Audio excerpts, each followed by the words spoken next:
Hello everyone, I welcome all the students studying in offline mode, online live mode या जो भी students इस session को बाद में साहस ऐप पर देखते हैं, सब लोगों का स्वागत है हमारे साहस इंस्टीट्यूट में। इस वक्त हम लोग स्टडी कर रहे हैं हमारा एक important chapter and that is cash flow statement.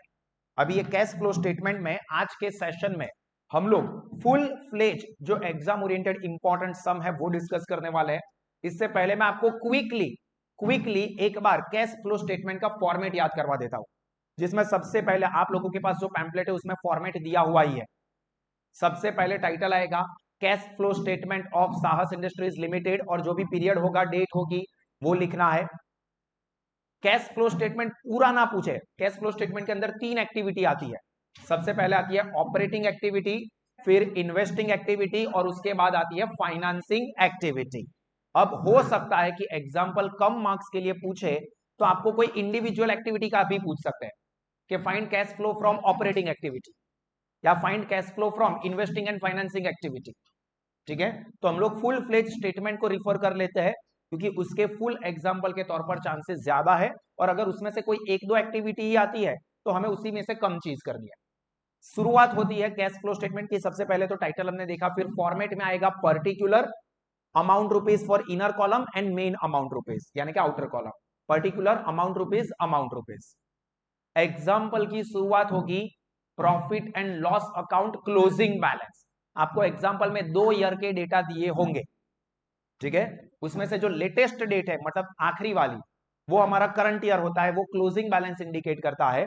For example यहां पर ही आप देखोगे तो 21 एंड 2020 आपको ऑब्वियसली डेट लेटेस्ट वाली आएगी, तो जो लेटर डेट है वो हमारे क्लोजिंग बैलेंस को इंडिकेट करते हैं और ये हमारे ओपनिंग बैलेंस को इंडिकेट करता है। तो प्रॉफिट एंड लॉस अकाउंट का जो क्लोजिंग बैलेंस होगा उससे हम लोग शुरुआत करेंगे, उसमें से opening balance of profit and loss minus किया जाता है। अब एग्जांपल में, फुल फ्लेज एग्जांपल में प्रपोज्ड डिविडेंड का एडजस्टमेंट देने के बहुत ही हाई चांसेस है। अब उसकी ट्रीटमेंट दो तरह से हो सकती है। एक, जो ओपनिंग प्रॉफिट आ रहा है जिसको हम माइनस कर रहे हैं क्लोजिंग में से ओपनिंग, वो ओपनिंग प्रॉफिट में से प्रपोज्ड डिविडेंड को माइनस कर दो, या फिर नीचे जो एड लेस करने वाले उसमें ऐड कर सकते हो। दोनों ही तरीके सही है, दोनों से आंसर सेम आएगा।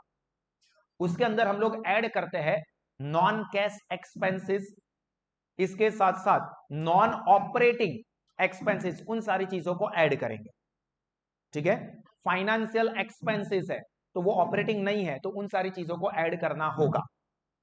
इसके अलावा आपको टेबल के अंदर जो ये प्लस माइनस जो बेसिक चीजें आती है वो करते हो, उसके बाद हमको मिलेगा cash flow from operating activity before change in working capital, और उसके बाद करंट असेट और करंट लायबिलिटी के जो चेंजेस होते हैं वो इंडिकेट होते हैं। इसमें याद रखना, मैंने हमारे रेगुलर लेक्चर में भी आपको लिखवाया था, पैम्पलेट में लिखा होगा, फिर से चाहो तो लिख दो। करंट असेट के इनवर्स रिलेशन होते हैं, करंट असेट के इनवर्स रिलेशन होते हैं, मतलब कि अगर करंट असेट इंक्रीज होती हो तो हम लोग माइनस करेंगे और करंट असेट डिक्रीज होती हो तो प्लस करेंगे। सिमिलरली करंट लायबिलिटी के डायरेक्ट रिलेशन है, मतलब अगर करंट लायबिलिटी इंक्रीज हुई है तो ऐड करेंगे, डिक्रीज हुई है तो लेस करेंगे, माइनस करेंगे। ये बेसिक चीज को ध्यान रखना, फिर एग्जांपल के अंदर हम लोग पढ़ेंगे तो हमें पता चल जाएगा कि ये करंट असेट या करंट लायबिलिटी इंक्रीज हो रही है या डिक्रीज, और उसके अकॉर्डिंगली हमें प्लस करना है या माइनस। फिर ये करंट असेट करंट लायबिलिटी को प्लस माइनस कर दो, उसके बाद जो आंसर मिलता है उसको कहते हैं cash flow from operating activity before tax. उसमें से टैक्स पेड को माइनस करेंगे। अब टैक्स पेड वाले में दो पॉसिबिलिटी हो सकती है। अगर आपको नीचे एडजस्टमेंट दिया हो तो टैक्स कितना पे किया है वो लिख के दिया होगा, टैक्स पेड की अमाउंट लिख के दी हो नीचे एडजस्टमेंट में, जैसे कि आप यहां पर देखोगे तो यहां पर ये जो एडजस्टमेंट्स दिए हैं, अगर उसमें आपको दिया है कि टैक्स कितना पे किया है तो वो टैक्स पेड की अमाउंट माइनस करनी होगी और हमें प्रोविजन फॉर टैक्सेशन का अकाउंट बनाना पड़ सकता है वर्किंग नोट में। और अगर कोई एडजस्टमेंट में टैक्स या प्रोविजन टैक्स रिलेटेड कोई इंफॉर्मेशन ना हो तो जो ओपनिंग बैलेंस होता है टैक्स वाला वो माइनस होता है और जो करंट ईयर वाला यानी कि लेटेस्ट होता है प्रोविजन फॉर टैक्स, वो ऐड किया जाता है ऑपरेटिंग एक्टिविटी में। ये एग्जांपल में हम करेंगे तो आपको समझ में आ जाएगा। ये मैं आपको बेसिक फॉर्मेट रिवाइज करवा रहा हूं, जो पहले आगे के सेशन में ऑलरेडी डिटेल में समझाया। अब ये टैक्स माइनस कर दोगे तो हमें जो अमाउंट मिलेगी वो हमारा फाइनल आंसर होगा cash flow from operating activity. उसके बाद cash flow from investing activity. Investing activity के अंदर मेनली आता है असेट एंड इन्वेस्टमेंट रिलेटेड चीज। अगर असेट या इन्वेस्टमेंट परचेज किए हैं तो माइनस होगा क्योंकि कैश जाएगा, एंड असेट या इन्वेस्टमेंट बेच दिए हो तो ऐड होगा क्योंकि उससे पैसे आते हैं। इसके अलावा rent received, dividend received, interest received, ये भी हमने कहीं पर इन्वेस्टमेंट किया होगा उसकी वजह से मिलता है, तो वो चीज भी इन्वेस्टिंग एक्टिविटी में प्लस होती है।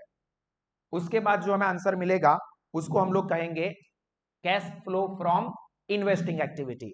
और उसके बाद फाइनल रहता है cash flow from financing activity, जिसके अंदर हमारा कॉम्पोजिशन ऑफ इक्विटी यानी कि कैपिटल एंड डेट इफेक्ट करता हो वो चीजें रिकॉर्ड होती है, लाइक इश्यू और redemption of share, equity share, preference share, debentures, bank loan, public deposit, यानी कि हमारे बोरोइंग, या तो हमने लोन या डिबेंचर वगैरह इश्यू करके पैसे लिए हैं या तो फिर उसको रिडीम किया है, वो आएगा। और उसके साथ साथ इंटरेस्ट पेड या डिविडेंड पेड, तो ये भी आएगा फाइनेंसिंग एक्टिविटी में। रिसीव्ड होता है interest dividend investing activity, paid होता है फाइनेंसिंग एक्टिविटी। फिर जो आंसर मिलेगा उसको हम कहेंगे cash flow from financing activity. फिर ये जो तीनों एक्टिविटी के आंसर मिले ऑपरेटिंग, इन्वेस्टिंग, फाइनेंसिंग, उसका प्लस माइनस करोगे, जो आंसर हमें मिलेगा वो net cash flow during the year. उसके बाद उसके नीचे हमको ऐड करना है ओपनिंग कैश और बैंक बैलेंस, और वो ऐड करके जो फाइनल आंसर मिलेगा वो होगा हमारा closing cash and bank balance, जो कि एग्जांपल में आपको कैश और बैंक बैलेंस दिया ही होगा क्लोजिंग वाला। तो आपको चेक करना है कि आपका जो आंसर आ रहा है और हमको एग्जांपल में जो क्लोजिंग कैश बैंक बैलेंस दिया है उसकी अमाउंट मैच हो रही है, मतलब हमारा एग्जांपल सही। क्लियर? चलिए यही सारी चीजों को ध्यान में रख के हम हमारा ये most important full fledged example discuss करते हैं। पहले बीच में ये मैंने आपको फॉर्मेट फिर से एक बार इसलिए रिवाइज करवाया कि फुल फ्लेज एग्जांपल इंपॉर्टेंट है जो हम कर रहे हैं, तो आपके माइंड में फॉर्मेट फिक्स हो, एक बार याद आ जाए, फिर एग्जांपल करेंगे तो और अच्छे से ग्रिप आ जाएगी। सो शैल वी स्टार्ट? चलिए सब लोग रेडी हो जाओ। सर एक मिनट तैयार हो जाते हैं। From the following assets and liabilities of Pluto Limited, prepare cash flow statement। कोई स्पेसिफिक एक्टिविटी नहीं बोली है, मतलब तीनों चीजें हो जाएगी। नीचे एडजस्टमेंट किन किन चीजों के दी है वो एक बार देख लेते हैं।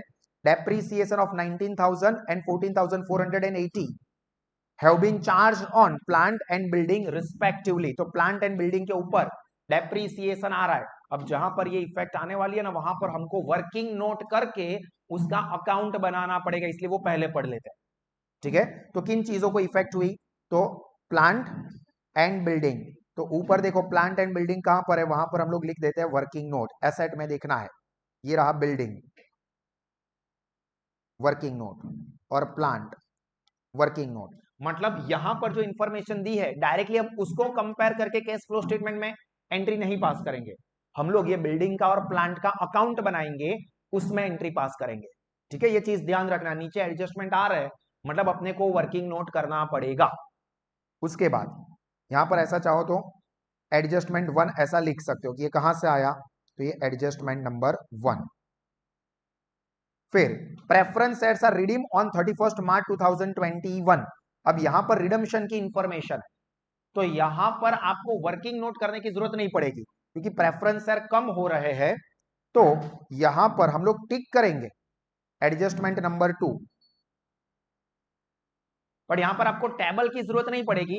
हाँ, वर्किंग नोट किस चीज का आएगा, ये प्रेफरेंस शेयर है 8% के है तो उसके ऊपर डिविडेंड कैलकुलेट होता है, और रिडम्पशन है वो कौन सी डेट पर हुआ है उसको ध्यान में रख के डिविडेंड हमको कैलकुलेट करना पड़ेगा। तो ये चीज इंपॉर्टेंट है, इसलिए यहां पर भी टिक मार्क कर देते हैं। फिर ₹35,000 was paid as income tax for the year 2020-21। देखो इनकम टैक्स पे किया, वो दे दिया है, मतलब इसका भी अपने को वर्किंग नोट करना पड़ेगा। देखो यहां पर provision for tax,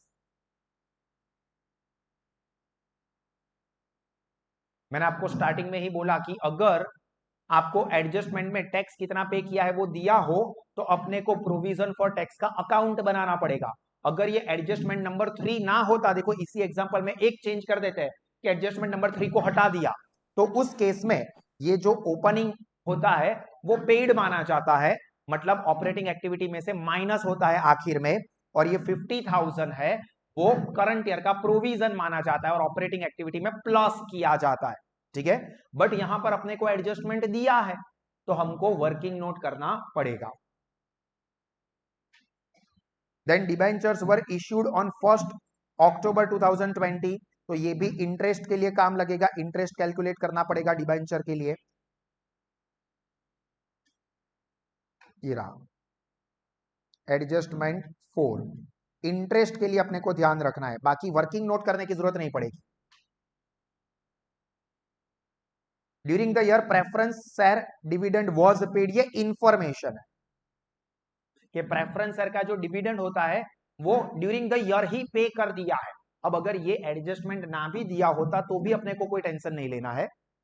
they clarification के लिए इसलिए देते हैं क्योंकि कई बार कुछ लोग ये सोच सकते हैं, जो कि जेन्युइन है, कि सर करंट ईयर का डिविडेंड होता है तो वो तो पे तो नेक्स्ट ईयर में होगा ना, क्योंकि करंट ईयर खत्म होगा तभी तो पता चलेगा कि प्रॉफिट कितना हुआ है और उसमें से डिविडेंड देंगे, तो वो पे नेक्स्ट ईयर करेंगे तो फिर करंट ईयर के आउटफ्लो में नहीं आएगा, ये सोच सकता है कोई।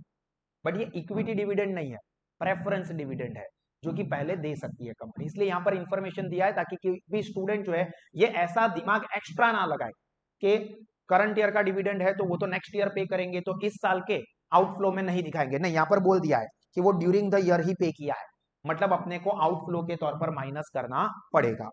And interim dividend paid, interim dividend तो हमेशा आउटफ्लो में ही माना जाता है तो उसको तो हमें माइनस करना ही पड़ेगा।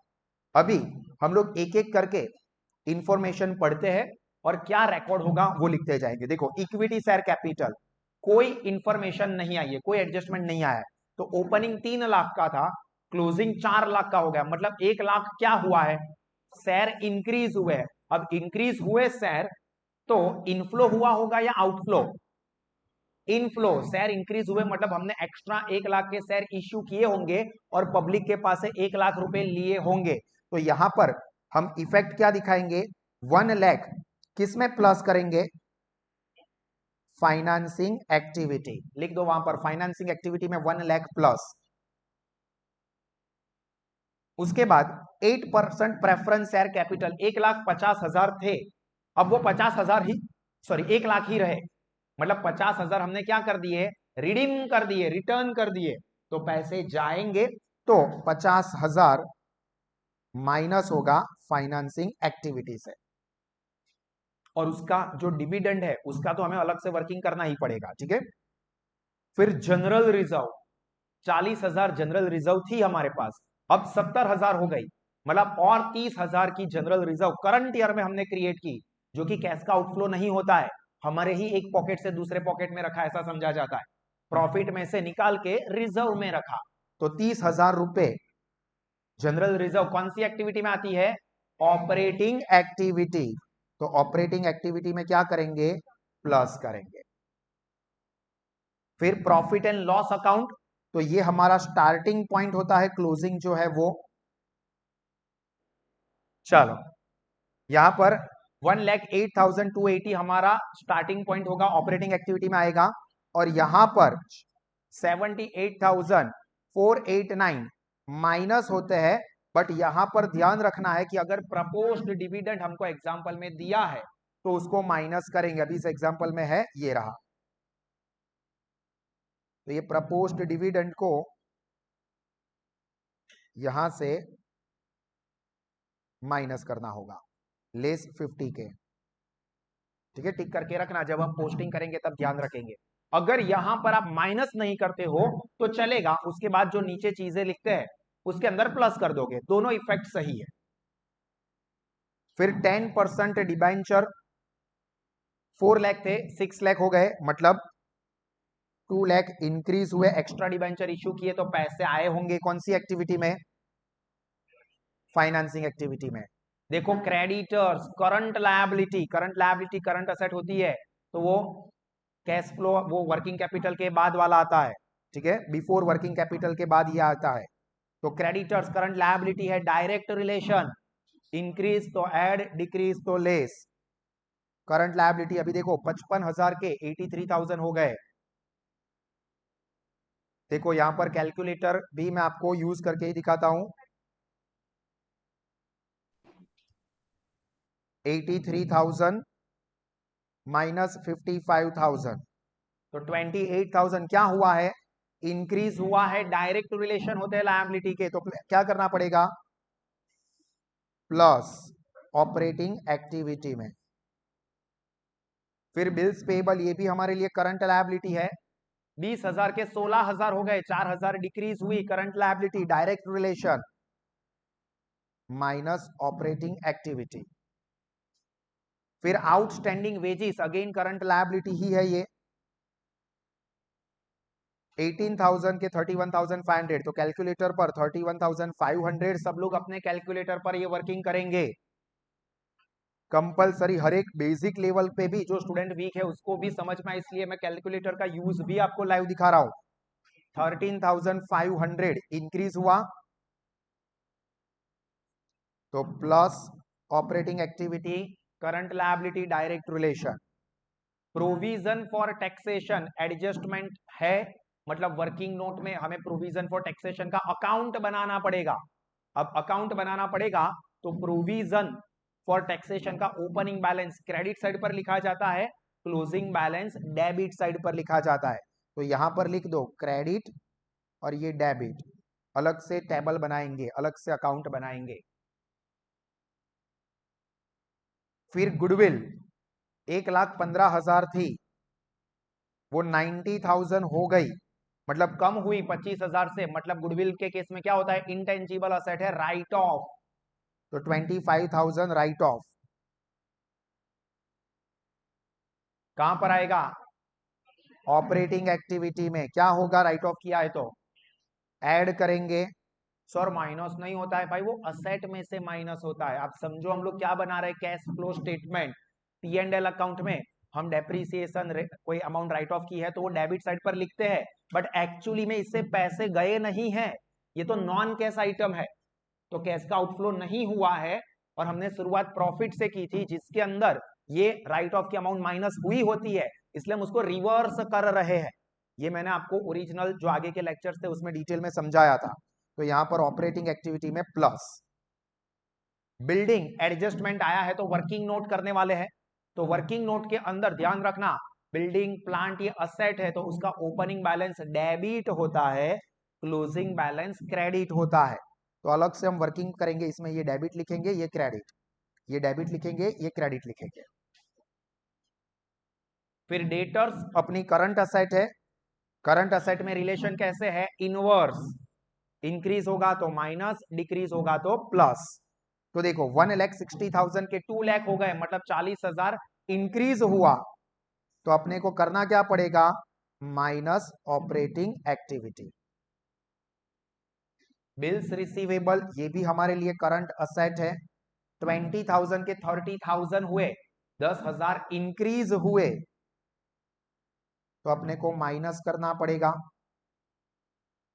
Prepaid insurance, it is also current asset. 6,000 के 3,000 हो गए, 3,000 डिक्रीज हुए, डिक्रीज हुए तो अपने को प्लस करना पड़ेगा। इन्वेंटरी या स्टॉक, अगेन करंट असेट।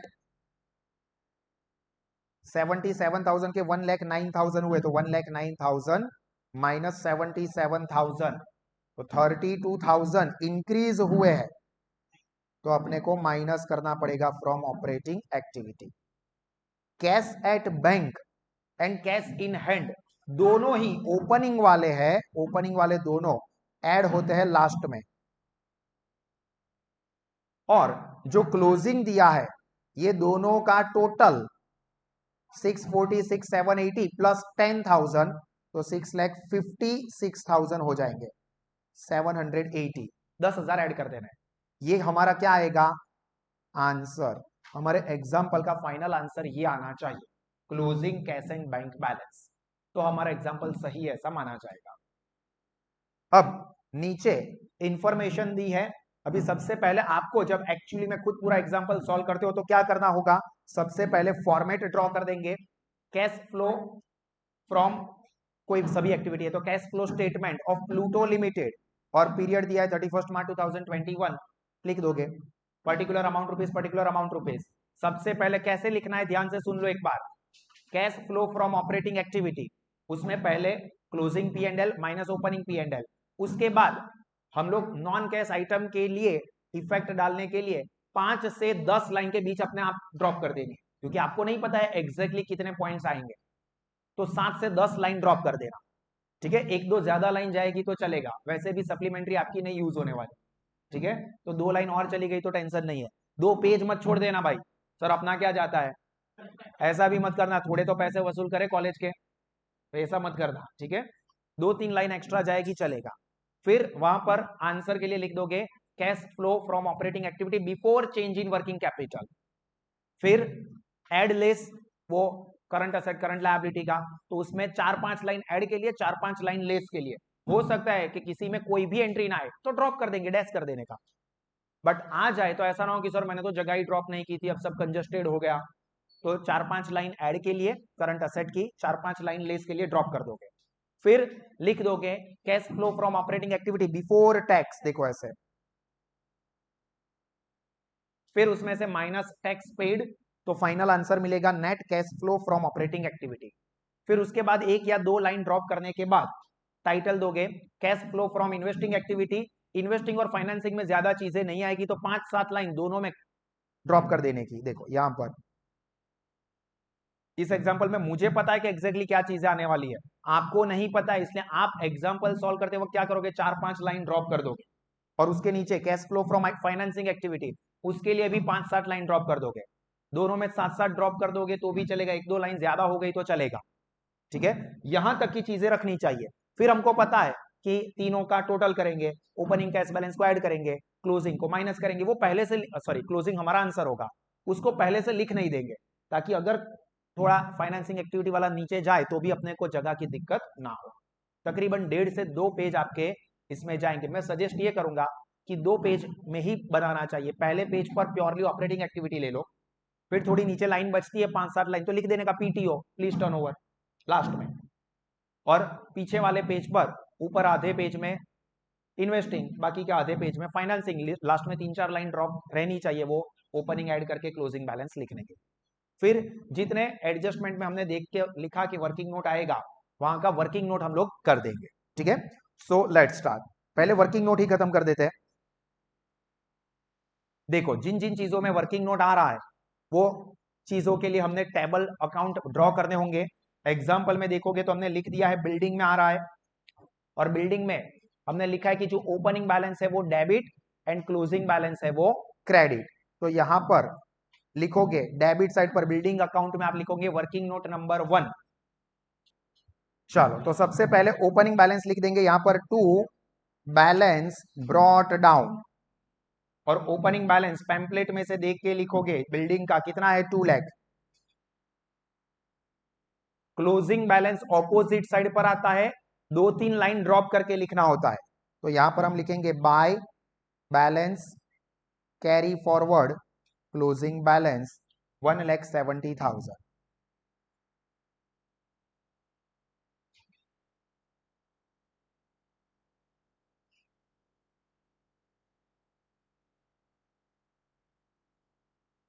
अभी नीचे एडजस्टमेंट में देखो depreciation of 19,000 and 14,480 have been charged on plant and building respectively, तो प्लांट और बिल्डिंग की कितनी अमाउंट है इसमें से 14,480, तो इसकी एंट्री क्या होती है, डेप्रीसिएशन चार्ज करने की एंट्री क्या होती है, जल्दी से, डेप्रीसिएशन अकाउंट डेबिट तो असेट का अकाउंट होता है टू बिल्डिंग अकाउंट, तो बिल्डिंग अकाउंट क्या हुआ है, क्रेडिट हुआ है, तो बिल्डिंग अकाउंट में कौन सी साइड पोस्ट करते हैं, क्रेडिट साइड। ये फंडामेंटली समझा, अभी आप लोग याद रखोगे कि डेप्रीसिएशन की इफेक्ट है तो वो असेट के अकाउंट में क्रेडिट साइड पर पोस्ट कर दोगे, तो चलो लिखो क्रेडिट साइड पर 14,480 बाय डेप्रिसिएशन अकाउंट 14,480। डन हो गया। और तो कोई चीज इसमें आई नहीं है, तो अभी हम लोग क्या करेंगे, इसका टोटलिंग एंड बैलेंसिंग। ऐसा लगे तो लास्ट में भी कर सकते हो, पर भूल ना जाओ, हम लोग साथ में ही कर देते ताकि भूले नहीं। तो अभी कैलकुलेटर पर देखो, डेबिट साइड की अमाउंट ज्यादा दिख रही है 2 लाख, माइनस क्रेडिट साइड का 14,480 माइनस 1,70,000, तो बैलेंस कितना आया 15,520। अब ये फाइनल बैलेंस नहीं है तो लास्ट में नहीं लिखना है, यहां पर जो हमने बैलेंस लिखा है उसके ऊपर लिख देंगे 15,520। अब ध्यान से सुन लेना, जब भी इस तरह से असेट अकाउंट बनाते हैं और डिफरेंस आता है, तो अगर डेबिट साइड पर डिफरेंस आया मतलब वो असेट हमने न्यू खरीदी है, और क्रेडिट साइड पर डिफरेंस आया मतलब वो असेट हमने बेची है। ठीक है, फिर से बोल रहा हूं कि अगर असेट के अकाउंट में डिफरेंस डेबिट साइड पर आया, जो आगे के एग्जांपल में हमने किया था उसमें डेबिट साइड पर डिफरेंस था, तो वो असेट हमने खरीदी है। खरीदी होगी तो फिर वो कैश आउटफ्लो में लिखा जाएगा इन्वेस्टिंग एक्टिविटी में। यहां पर डिफरेंस क्रेडिट साइड आया तो बाय कैश और बैंक, जिसको हम लोग मानेंगे सेल बैलेंस फिगर, और ये रिकॉर्ड होगा, इसलिए मैं हाईलाइट कर देता हूं कहां पर रिकॉर्ड होगा, इन्वेस्टिंग एक्टिविटी में। ऐड करूं या लेस, ऐड, सेल किया है इसलिए ऐड, तो ये भी मैं हाईलाइट कर देता हूं ताकि पता चले कि इसको रिकॉर्ड कहां करना है। तो ये टेबल में से अपने को एक चीज रिकॉर्ड करने की मिलेगी। चलो सब लोगों ने लिखा यहां तक। इसी तरह से दूसरा प्लांट है, तो प्लांट के केस में भी देखो, ओपनिंग एंड क्लोजिंग बैलेंस अपने को क्या दिया है एग्जांपल में, प्लांट का ओपनिंग 80,000 है, इसी तरह से है, बिल्कुल इसी तरह से, खुद भी कर सकते हो आप लोग। टू बैलेंस ब्रॉट डाउन या टू ओपनिंग बैलेंस या टू बैलेंस कैरिड डाउन, जो भी लिखना है चलेगा। 80,000 एंड क्लोजिंग बैलेंस दिया है 2 लाख, तो by balance carry forward 2 lakh. अभी एडजस्टमेंट देखो, एडजस्टमेंट में डेप्रीसिएशन कितना दिया है, पहले ही एडजस्टमेंट में प्लांट का डेप्रीसिएशन कितना है 19,000। आगे बिल्डिंग वाले में जर्नल एंट्री बोली थी, इसमें क्या है कि journal entry depreciation account debit to plant account, तो प्लांट अकाउंट क्रेडिट हुआ तो क्रेडिट साइड पर पोस्ट करेंगे। और वैसे भी अभी बिल्डिंग के लिए समझाया कि डेप्रीसिएशन की इफेक्ट असेट के अकाउंट में क्रेडिट साइड पर ही होती है, तो यहां पर हम लिख देंगे बाय डेप्रीसिएशन अकाउंट, कितना दिया है 19,000। और कोई एडजस्टमेंट है नहीं, तो फिर टोटल करके बैलेंस फाइंड आउट करेंगे। एक बार याद करवा देता हूं फिर से, अगर क्रेडिट साइड पर डिफरेंस आया तो वो sale of asset, debit side पर डिफरेंस आया तो वो परचेज ऑफ असेट माना जाएगा। अब इस केस में देखो क्रेडिट साइड पर 2 लाख एंड 19,000, तो यही ज्यादा हो जाएगा 2 लाख 19,000। इसमें से ओपनिंग वाला बैलेंस 80,000 है, तो माइनस 80,000 1,39,000, ये डिफरेंस आया 1,39,000। डेबिट साइड पर डिफरेंस आया मतलब क्या समझेंगे, परचेज ऑफ प्लांट, तो टू कैश और बैंक, और इसको पोस्ट कहां पर करेंगे, इन्वेस्टिंग एक्टिविटी में माइनस करेंगे। हाईलाइट कर देता हूं क्योंकि ये चीज रिकॉर्ड करनी होगी, इसलिए पता चले। ये वर्किंग नोट में से जो चीज मैं हाईलाइट कर रहा हूं मतलब इस अमाउंट का पोस्टिंग अपने को कैश फ्लो स्टेटमेंट के अंदर करना है। बाकी सारे वर्किंग जो हमने पोस्टिंग किया वो इस आंसर तक पहुंचने के लिए किया है। डन, चलो उसके बाद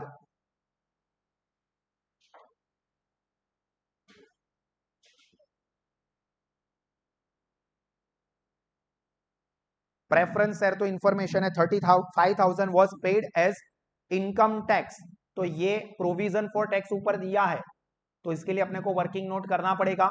तो वर्किंग नोट में एक टेबल बनेगा, अकाउंट बनेगा, प्रोविजन फॉर टैक्सेशन अकाउंट, और उसमें जो ओपनिंग बैलेंस होता है वो क्रेडिट होता है, क्लोजिंग बैलेंस डेबिट। तो क्या है अमाउंट, ओपनिंग की अमाउंट कितनी है 40,000, तो यहां पर लिखेंगे बाय बैलेंस ब्रॉट डाउन या कैरिड डाउन 40,000, एंड ओपनिंग कितना है,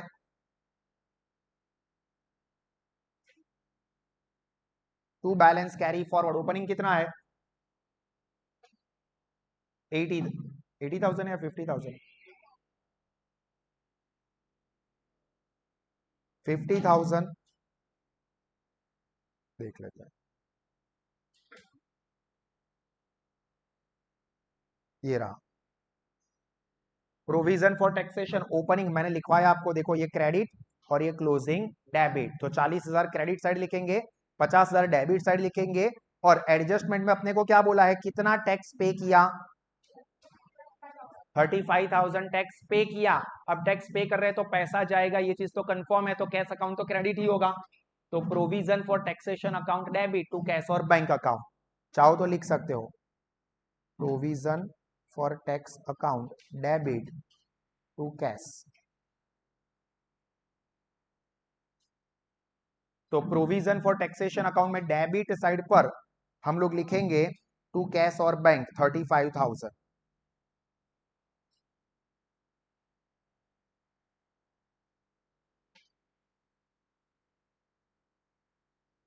अभी देखो ये ड्यूरिंग द ईयर पे किया है, तो ये तो अपने को रिकॉर्ड करना ही पड़ेगा, तो ये रिकॉर्ड होगा, कहां पर रिकॉर्ड होगा, टैक्स पेड है, ऑपरेटिंग एक्टिविटी में माइनस होता है लास्ट में टैक्स पेड करके, और अब ये प्रोविजन फॉर टैक्स अकाउंट का टोटल करके डिफरेंस ढूंढेंगे, और जो डिफरेंस आएगा उसको करंट ईयर के प्रोविजन में लिखेंगे, जो फिर ऑपरेटिंग एक्टिविटी में प्लस होगा।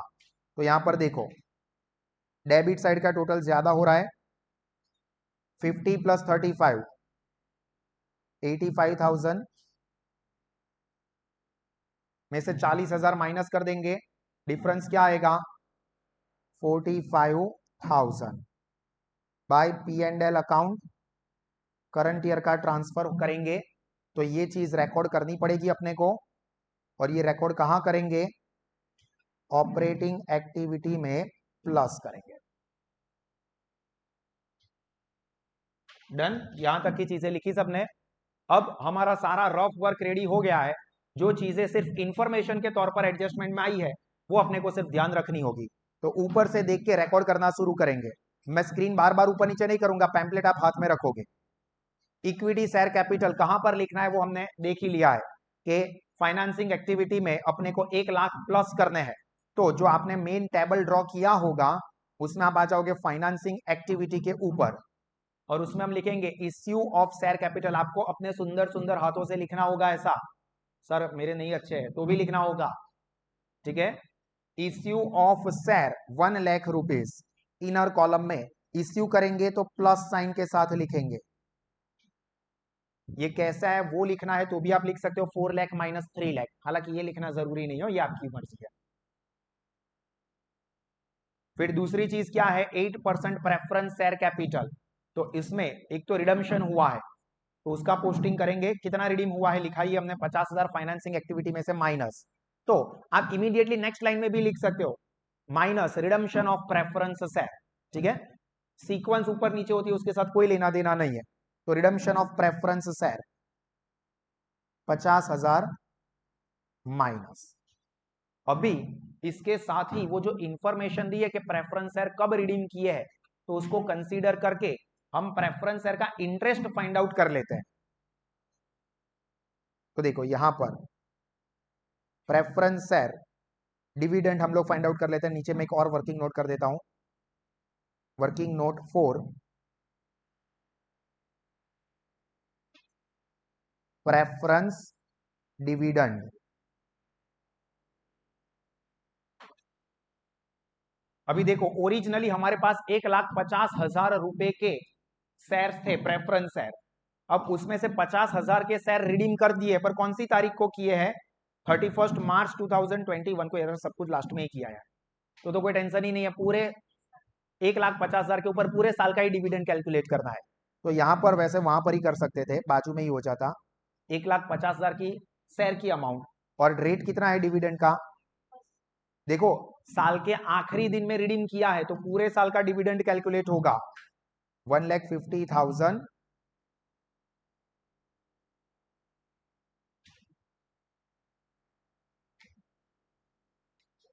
1,50,000 इंटू 8%, तो कितना आया 12,000।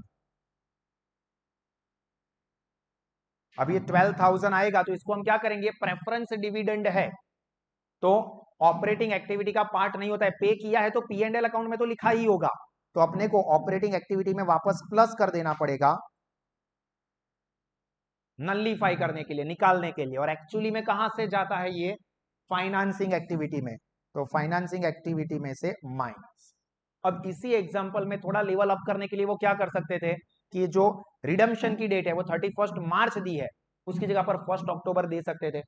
अब 1 अक्टूबर होता तो क्या चेंज करते हम लोग वर्किंग में, तो पहले 1,50,000 रुपए के ऊपर पहले 6 महीने का 1 अक्टूबर तक का हम डिविडेंड फाइंड आउट करते, लाइक 1,50,000 इंटू 8% इंटू 6/12, और फिर हमने 50,000 के शेयर रिडीम कर दिए तो अब हमारे पास 1,00,000 के शेयर बचे, तो 1,00,000 के ऊपर बाकी क्या जो पीरियड बचा है यानी कि 6 मंथ, 6 हो 9 हो जो भी हो वो, इंटू 8% इंटू 6/12 करके उसका जो डिविडेंड होगा वो, और फिर वो दोनों को टोटल करके लिख देंगे।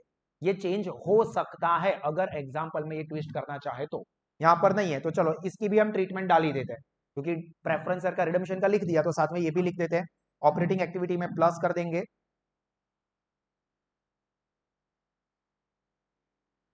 एड प्रेफरेंस डिविडेंड, आप कोई भी सीक्वेंस में लिख सकते हो, ठीक है। वर्किंग नोट 3 12,000, और दूसरी इफेक्ट फाइनेंसिंग एक्टिविटी में से माइनस होता है। आप एग्जाम्पल सॉल्व करते हो अपने हाथों से लिखते हो तो जो सीक्वेंस में हम लोग बोल रहे हैं उसी सीक्वेंस में लिखना है, कोई दिक्कत की बात नहीं है, इसमें सीक्वेंस आपको याद रखनी ही पड़ेगी ऐसा जरूरी नहीं है। माइनस होगा, ये पे कर रहे फाइनेंसिंग एक्टिविटी में से माइनस, गलती ना हो जाए ऑपरेटिंग एक्टिविटी में माइनस कर दे और यहां पर प्लस कर दे गलती से जल्दबाजी में, तो भी मार्क्स जा सकते हैं। तो चलो ये भी हमारा हो गया प्रेफरेंस शेयर के साथ जो पॉइंट कनेक्टेड था वो। उसके बाद जनरल रिजर्व 30,000 ऑपरेटिंग एक्टिविटी में प्लस करने हैं, तो ऑपरेटिंग एक्टिविटी में प्लस जनरल रिजर्व कितने हैं 30,000,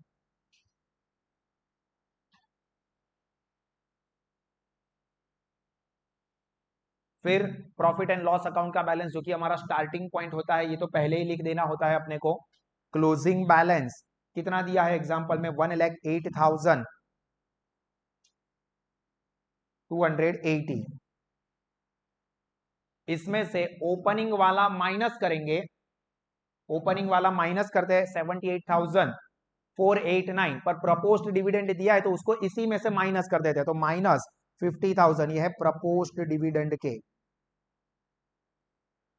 तो अब कैलकुलेटर पर 78,489 माइनस 50,000, तो 28,489,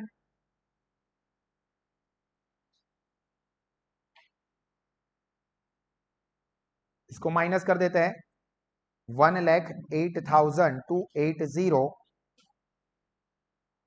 माइनस 28,489, तो 79,791, 79,791।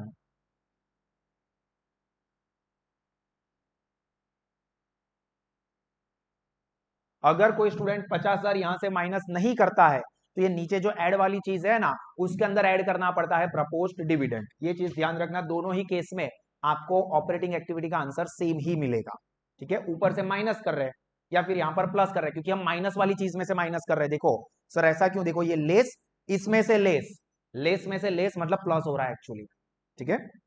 चलो ये हो गया। उसके बाद 10% debenture, 10% debenture 2 lakh rupees financing activity में लिखेंगे इश्यू ऑफ डिबेंचर, प्लस करेंगे इश्यू हो रहा है तो कितना 2 लाख रुपीस। अब वहां पर डिबेंचर के ऊपर इंटरेस्ट है, देखो डिबेंचर्स वर इश्यूड, हाँ अभी यहां पर ध्यान रखना होगा, ये बहुत इंपॉर्टेंट चीज है। देखो एडजस्टमेंट में बोला है डिबेंचर्स वर इश्यूड ऑन 1 अक्टूबर। अब डिबेंचर के ऊपर इंटरेस्ट कैलकुलेट होता है और यहां पर हमारे जो ओपनिंग डिबेंचर थे और ड्यूरिंग द ईयर 2 लाख के नए इश्यू हुए जो कि 1 अक्टूबर को हुए, तो मतलब 4 लाख के पहले थे, तो 4 लाख के ऊपर तो पूरे साल का इंटरेस्ट कैलकुलेट होगा। और जो 2 लाख के हमने 1 अक्टूबर को इश्यू किए, क्या खरीदे, वो उसके ऊपर यानी कि 2 लाख के ऊपर अपने को 6 महीने का 1 अक्टूबर को इश्यू किए तो 1 अक्टूबर से लेकर 31 मार्च तक का। तो वर्किंग नोट 4 लिखो, जो नीचे जगह है वहां पर ही देखो, जगह प्रॉपरली दे दी है आपको वर्किंग करने के लिए। वर्किंग नोट 5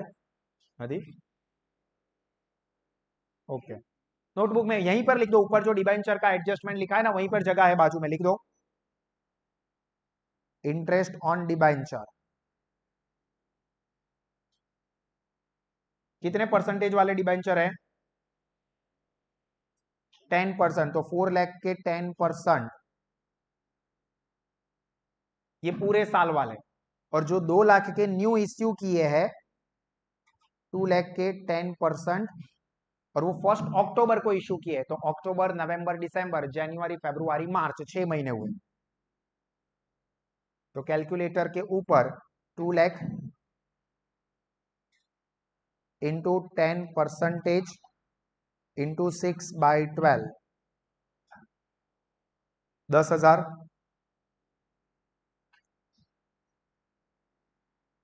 तो टोटल हो गया 50,000 इंटरेस्ट ऑन डिबेंचर। अगेन ये फाइनेंसिंग एक्टिविटी है, मतलब नॉन ऑपरेटिंग एक्सपेंस है, तो ऑपरेटिंग एक्टिविटी में कंसीडर नहीं होता है, बट जब हमने पे किया होगा तो पी एंड एल में तो डेबिट साइड पर लिखा ही होगा, और हमने शुरुआत पी एंड एल से की है तो इसको रिवर्स करके नलीफाई करना पड़ेगा, मतलब ऑपरेटिंग एक्टिविटी में प्लस करेंगे एंड फाइनेंसिंग एक्टिविटी में से माइनस करेंगे। तो इसको हम लिखेंगे ऑपरेटिंग एक्टिविटी में interest on debenture working note 5 50,000 operating activity में प्लस, और दूसरी इफेक्ट फाइनेंसिंग एक्टिविटी में से माइनस।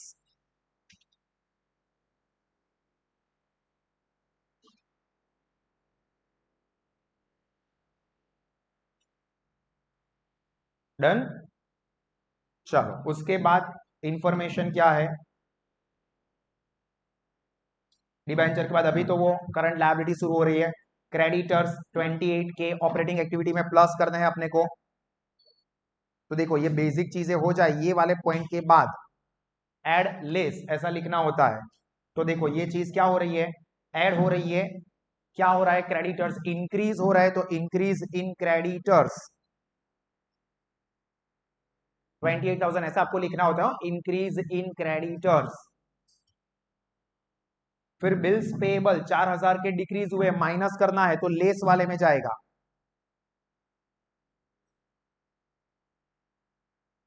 जो माइनस है वो ब्रैकेट में लिखेंगे और ये भूलना मत। फिर आउटस्टैंडिंग वेजेस इंक्रीज हो रहा है तो एड में आएंगे, तो आउटस्टैंडिंग वेजेस 13,500। सर ये सब कहां से लिख रहे हो, अरे भाई ऊपर हमने लिख दिया, आपको पैम्पलेट में से देख के लिखना है, ये रहा, ये देखो ये 4,000 माइनस किए, 28,000 ऐड किए, ऊपर पैम्पलेट में से देख के ही पोस्टिंग कर रहे हैं। उसके बाद प्रोविजन फॉर टैक्सेशन का तो वर्क हो गया, हमने टेबल ड्रॉ कर दिया है, उसमें से रिकॉर्ड करने वाली जो चीज है वो रिकॉर्ड कर देते हैं। क्या, एक तो टैक्स जो पे किया है वो माइनस होता है, और करंट ईयर का प्रोविजन देखो, ये टेबल नंबर 3 वर्किंग नोट 3 में देखो ये दो चीजें रिकॉर्ड करनी है, मैंने आपको लिखवाया, ये वाला ऑपरेटिंग एक्टिविटी में से माइनस एंड 45,000 ऑपरेटिंग एक्टिविटी में प्लस। तो टैक्स पेड 35,000, तो यहां पर minus income tax paid 35,000। Working note 3 में से लाए, एंड 45,000 करंट ईयर का ट्रांसफर करना है। तो यहां पर provision for taxation working note 3 कितनी अमाउंट है उसकी 45,000। कुछ साइन नहीं कर रहे मतलब वो प्लस ही होता है, माइनस होगा तो हम ब्रैकेट में लिखेंगे। उसके बाद गुडविल 25,000 राइट ऑफ की है, तो goodwill return of operating activity में 25,000।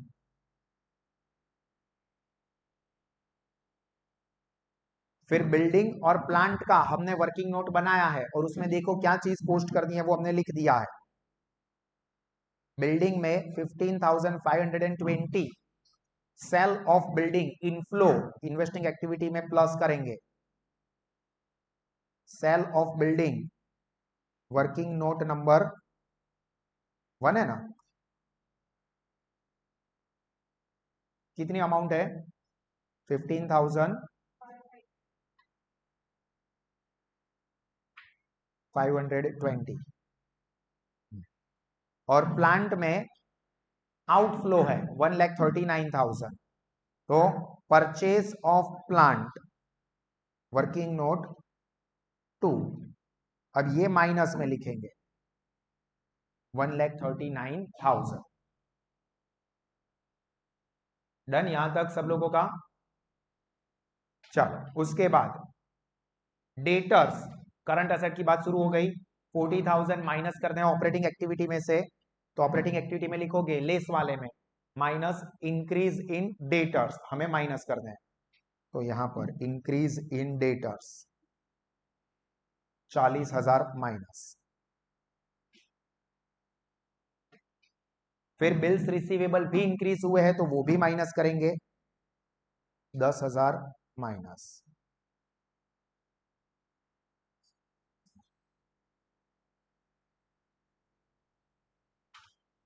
उसके बाद प्रीपेड इंश्योरेंस डिक्रीज हो रहा है तो अपने को ऐड करना है, तो यहां पर 3,000।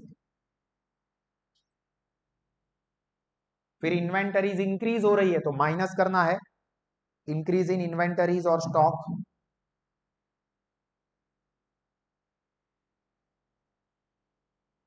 32,000।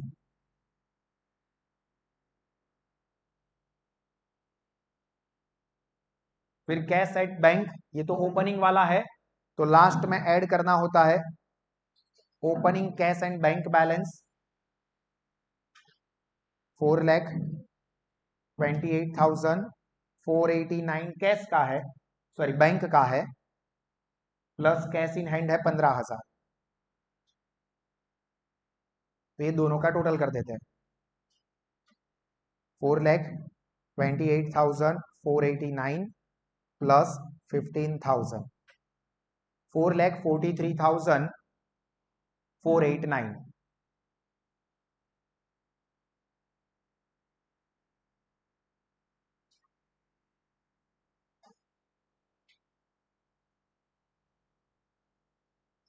डन।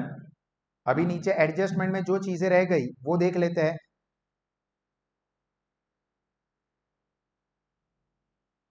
प्रेफरेंस है, प्रेफरेंसर का डिविडेंड तो हमने लिख दिया ना 35,000 इनकम टैक्स के ऊपर debenture during the year preference dividend was paid, वो भी होगा। Interim dividend paid 50,000 interim dividend pay किया है तो ऑपरेटिंग एक्टिविटी में से प्लस या माइनस प्लस, क्योंकि ये फाइनेंसिंग एक्टिविटी का हिस्सा है ऑपरेटिंग में नहीं आता है तो उसको रिवर्स कर रहे हैं हम लोग, तो प्लस करेंगे 50,000 इंट्रीम डिविडेंड। हाँ डेप्रीसिएशन की इफेक्ट रह गई वो लिख देते हैं 50,000 और इसकी दूसरी इफेक्ट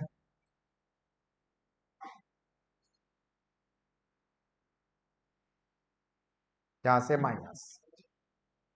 और दूसरा जो प्लांट एंड बिल्डिंग है उसका डेप्रीसिएशन है वो नॉन कैश आइटम है, हमने वो परचेज सेल वाली की इफेक्ट दे दी पर डेप्रीसिएशन की इफेक्ट देनी बाकी है, तो डेप्रीसिएशन के दोनों का टोटल कर दो। डेप्रीसिएशन दोनों का डेप्रीसिएशन टोटल कर दो कितना दिया है 19,000 प्लस 14,480 तो 33,480। यहां पर दोनों लिख देना हो। बिल्डिंग का पहले 19,000 किसका है प्लांट का है प्लस एडजस्टमेंट नंबर 1 से ही देख के लिखना हो 14,480 बिल्डिंग लिख दो।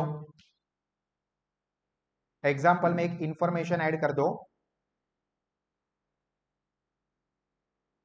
डिविडेंड इक्विटी डिविडेंड ऑफ 2018-19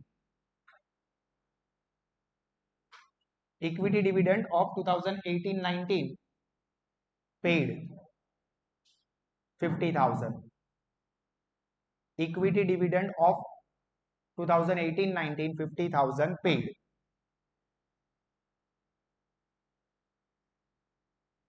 चलो लिख दिया। अभी ये पे किया ये एक्स्ट्रा इंफॉर्मेशन में है करंट ईयर के अंदर इंक्लूड नहीं है तो अपने को सीधा पे किया है। डिविडेंड पे फाइनेंसिंग एक्टिविटी का हिस्सा है तो लिख दो फाइनेंसिंग एक्टिविटी में इक्विटी डिविडेंड पेड 50,000। ये एक इंफॉर्मेशन सेंटेंस ऐड करना है एग्जाम्पल में। अब फाइनल काम टोटलिंग बैलेंसिंग।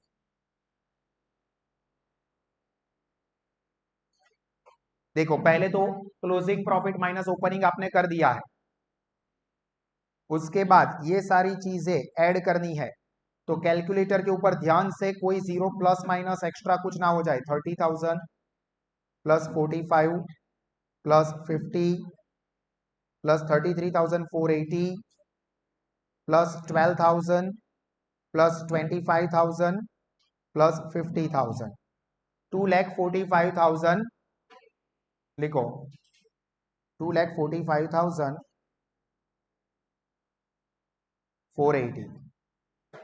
अब जो प्रॉफिट था उसके अंदर ये अमाउंट ऐड कर देंगे तो अपने को मिलेगा profit cash flow before change in working capital. ये 2,45,480 प्लस प्रॉफिट कितना था 79,000 जो आउटर कॉलम में ले गए ऊपर 791 तो 3,25,000 3,25,271। इसमें अगेन ये चीजें ऐड करनी है तो प्लस 28,000 मतलब पहले इतनी अमाउंट का टोटल करेंगे 28,000 प्लस 13,500 प्लस 3,000 तो 44,500 ये यहां पर लिखेंगे और इतनी चीजों को माइनस करना है तो 4,000 प्लस पहले सारी चीजों को टोटल करेंगे और फिर माइनस करेंगे एग्रीगेट प्लस 10,000 प्लस 32,000 तो 86,000 इसको माइनस करेंगे। तो अभी ये टोटल में ये प्लस और ये माइनस 3,25,271 उसमें plus 44,500 minus 86,000 2,83,771 2,83,771।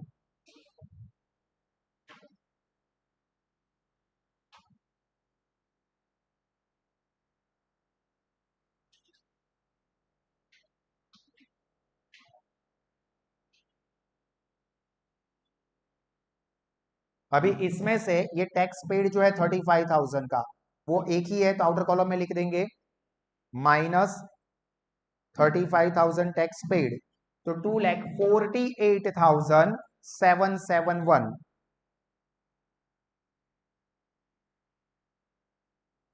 2,48,771 this is our first answer cash flow from operating activity और सबसे बड़ी एक्टिविटी।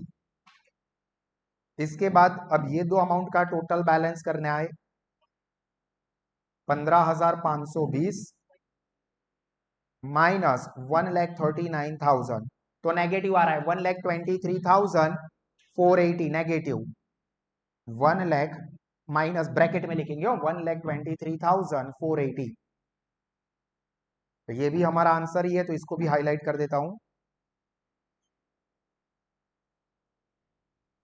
और अब आखिरी वाला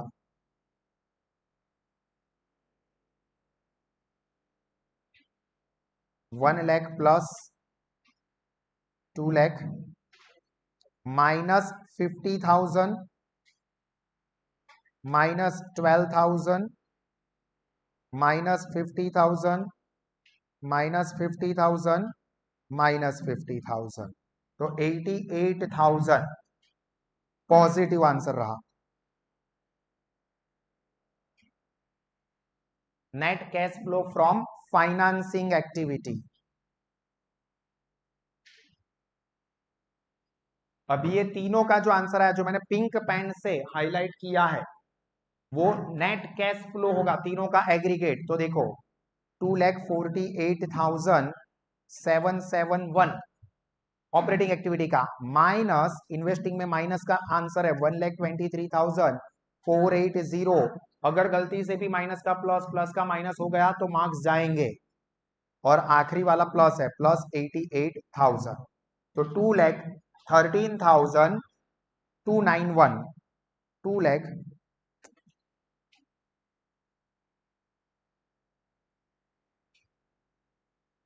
2,13,291। इसके अंदर ये ओपनिंग कैश बैलेंस को हम लोग क्या करेंगे, प्लस करेंगे। तो प्लस 4,43,489। तो देखो आंसर कितना आना चाहिए, 6,56,780। अभी हमने जब एग्जाम्पल सॉल्व किया तब ऊपर हमने ये लिखा था, देखो तो ये आ रहा है, देखो है, पहले ही हमने देखा था कि ये हमारा आंसर आएगा 6,56,780। और देखो नीचे आ गया, हाँ वाह वाह वाह वाह। तो ये हमारा फाइनल आंसर आ गया, फुल मार्क्स सिक्योर। क्लियर। देखो ये एग्जाम्पल ऐसा है कि कम से कम 2 बार और प्रैक्टिस करोगे तो ही ग्रिप आएगी। तो इस एग्जाम्पल को फिर से एक और बार प्रैक्टिस करो, बट एग्जाम में ये या इसके जैसा ही एग्जाम्पल देखने को मिले, इसके चांसेस बहुत ही ज्यादा है। डन। तो यहां पर हमारा ये एग्जाम्पल